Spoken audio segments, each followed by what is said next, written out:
Alrighty, hello every folks. Welcome to a review that is exceptionally late, and I'm sorry for that. So, this is Hard West 2. Essentially, this is this is effectively like mentally I keep categorizing it as like the interesting middle child of something like Chimera Squad, Wasteland 2, and SteamWorld Heist. We're talking about a case where this is a sort of like a Western themed SRPG kind of sort of dealy, but with a big emphasis on overworld events, big emphasis on kind of like permanent choices behind said events, and kind of turn efficiency porn in many cases when it comes to the strategy elements of this whole thing. Like you might notice, I just had that dude run forward, shoot a guy, and then he got a second turn. That's basically what we're looking at here. Imagine like if you're playing XCOM 2 and you got like a Reaper on somebody, except that's your entire team now. Yeah, that's what we're looking at here, and it is really darn fun to play around with. Now, personally, I got delayed on getting this one out a decent bit just due to kind of bad timing real world wise, because like we're looking at a case where my computer would not play nice with this when it was first sent over to me, so I needed to get some upgrades done. Those got stuck in the mail for ages, and then Tactics Ogre Reborn came out, and that's basically just been the focus since then. So I'm trying to catch up on some of these reviews now, because I felt really bad about that, because this game is honestly awesome. And anyone that was on the Discord saw that I was kind of talking it up for a decent bit there. So I've never played the original, but this feels like it's got a really, really solid kind of mindset as far as how to make the whole like really heavy emphasis on turn efficiency thing work, because there's a lot of games that do it to a degree, I guess, but usually there isn't enough kind of if stuff goes wrong, like usually they either guarantee something or they give you some other way to kind of snowball things. But in this particular case, I like what they did with this luck system. So you may notice here, that guy was taking some shots earlier. He's got a meter built up. Depending on the types of builds that you do for your units, which they all will work a little bit differently. But basically, like every character is their own unique thing. But then you also build them out. Actually, can I go to this here? So like depending on how you build them up, you can give them different abilities through trinkets. You can give them skills and upgrade said skills through decks of cards that you collect through events out in the world and whatever else. So like, for example, if we were to go to, where's my witch lady here? So if we went over to this lady, she's got this thing right here that increases crit chance by 15%, which is basically like a double damage crit. Whereas, for example, with the other guy, they ended up getting some matching cards in their deck, so that ended up giving them a different ability here. So, for example, this guy will increase his damage for every bit of health that he loses. But, like, the general idea is that you're constantly trying to squeeze these little bonuses out of all your people, but it all kind of works together in an interesting way. So, like, while all these events are giving you cards, you combine those cards to give everybody different skills, but then at the same time, you're usually giving up something permanent. So, like, for example, you may notice the witch lady over here has lower health than everybody else, because she ended up sacrificing some of her health in order to pick up her necklace. Basically, she got cursed by a tree or something along those lines, if I recall correctly. But yeah, when it comes to the whole efficiency side of this thing, though, you get fun stuff like this, because certain things are free, certain things are not, certain things work different ways.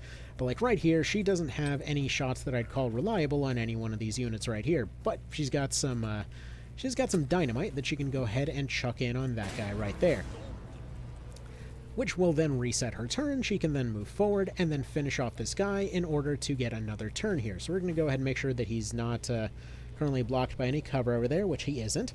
So we're going to go ahead and move her into cover right here.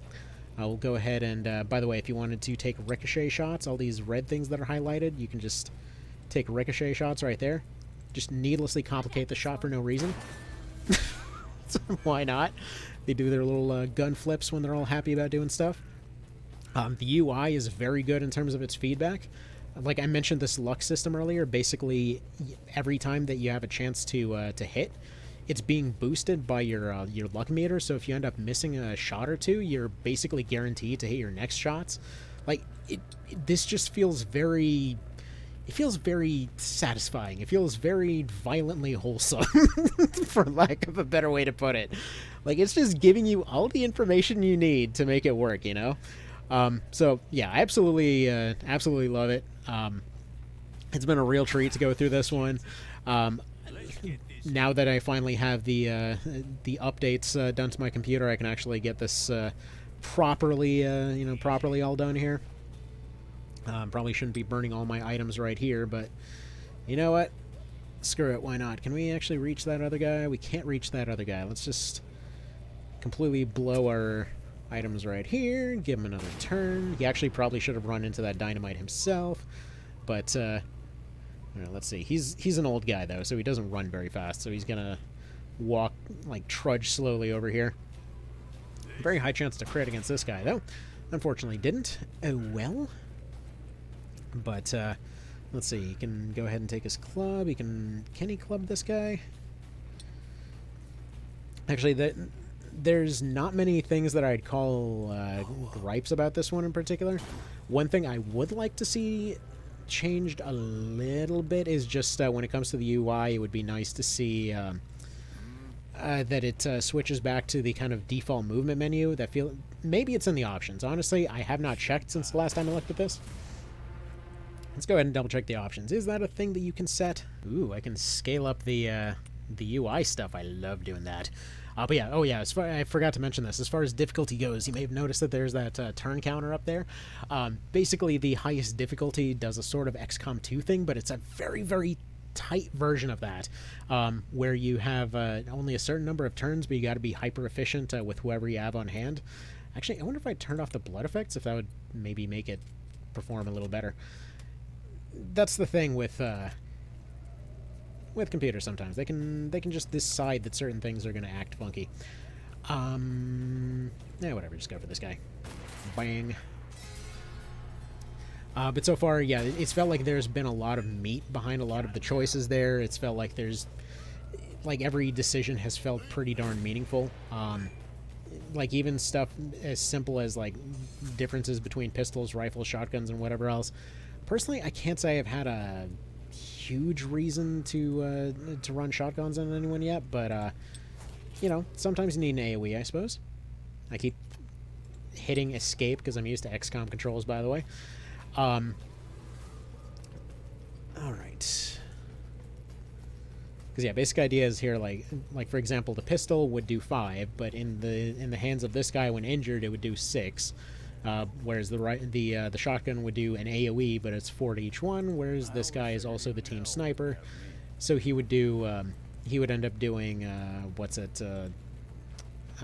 8 with his rifle here. But yeah, as far as loadouts go, it feels very, I want to say Wasteland 2-esque. It's not exactly that, but it's a similar enough situation where it feels like your upgrades, at least up to this point in the game, have been, 1 or 2 points higher, lower, or whatever else. Some of the models they show on the loading screen look really darn cool, but I haven't really gotten that far yet for previously stated reasons. I just wanted to throw kind of a recommendation for this one out there, because it's, as far as I've seen, as far as just kind of strategy games in general, they tend to occasionally run on the expensive side due to, not many folks necessarily buying too many of them. But yeah, it's been nice. It's been nice to kind of see how much you're getting out of this this kind of experience. Now, out of curiosity, is this just because they don't have line of sight, or feels like what's going on there? Okay, yeah, they were just out of line of sight. That's what it was. Oops. All right.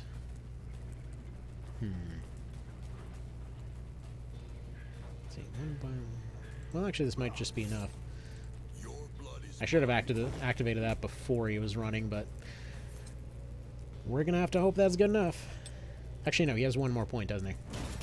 Okay, bit of a wasted action there, but well, hopefully it'll work out just fine. Like, up to this point, I think I've done every objective for all of the maps up to this point. And honestly, the balances felt very, very darn tight. The only other kind of control thing that, again, is more of a minor gripe than anything is that you can't switch out, for example, for like right there where he was running and I didn't have the option to switch to a different character during that time. Realistically, that's not something I would even expect as a standard feature. I was just kind of throwing it out there in terms of it would be nice if you could do that. Anyway. We'll just go ahead and crit that guy real quick. Let's talk about how stuff works in between fights, because I mentioned earlier that there were a lot of events. So, for example, you might notice we don't have a whole lot of money, and it seems like money's fairly scarce so far.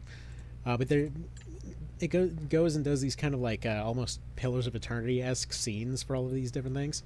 And depending on who's with you, you have different interactions for kind of different situations. Generally speaking, your people aren't super well liked on account of basically being outlaws, and one of them being, you know, a friggin' witch.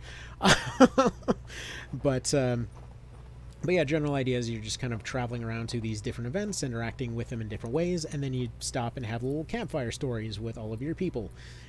Depending on how much you've used people, how much you've